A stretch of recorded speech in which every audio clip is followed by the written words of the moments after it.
At dinner, my dad announced, "Your sister is successful and responsible, unlike you." He claimed, At dinner, my dad announced, "Your sister is successful and responsible, unlike you." He claimed she was the example I should follow. The dining room was full. My aunt on my left, 2 cousins across from me, Callista glowing at the end of the table, like she'd rehearsed for this moment. "She climbed the corporate ladder," Dad said, raising his glass toward her. "Unlike you and your little computer hobby." A few soft laughs. My cousin smirked.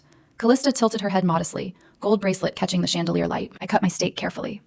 "That hobby paid for the bracelet," I said evenly. Dad frowned. "Excuse me?" Callista's smile tightened. "Eliana, don't. I've been transferring $3,500 to you every month," I continued calmly. "For 2 years." The room went silent. Forks froze midair. Dad blinked. "That's not funny." "It's not a joke," I said, pulling my phone from my purse. I opened my banking app. Standing transfer, first of every month. Callista whispered. "We agreed not to tell him." "Tell me what?" Dad demanded. "That your successful daughter can't afford her rent," I replied. "Or her BMW. Or her director wardrobe." Her face drained of color. "That's a lie," she said quickly, but her voice shook. I tapped the screen and turned it toward him. Dates, amounts, 2 years of deposits. Dad stared.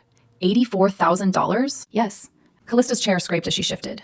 It was temporary. "For 24 months?" I asked. Dad looked at her, not at me. "You told me you were promoted." "I coordinate accounts," she whispered. "You said you were leading a division." I embellished. The word landed like glass on tile.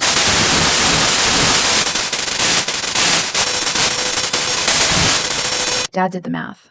I watched it happen behind his eyes. "You've been paying her lifestyle," he said slowly. "Yes. And I've been..." He stopped, comparing us, correcting me, dismissing me. He didn't finish the sentence. Callista turned to me, eyes wide. "You can't stop now. My rent's due next week." I opened the transfer details.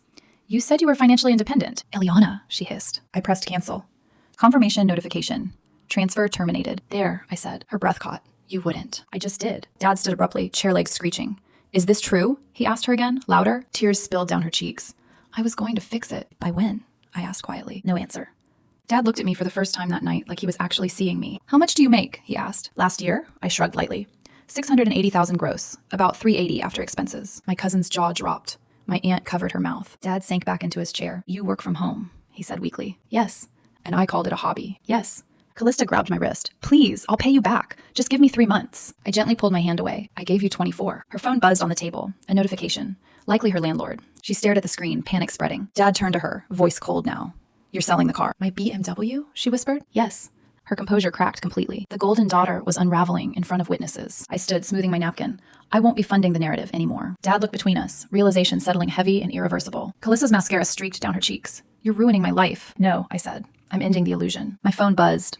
Another confirmation email. Transfer canceled permanently. And across the table, I watched the version of our family Dad had built collapse in real time, just as the first calls from relatives began lighting up his phone.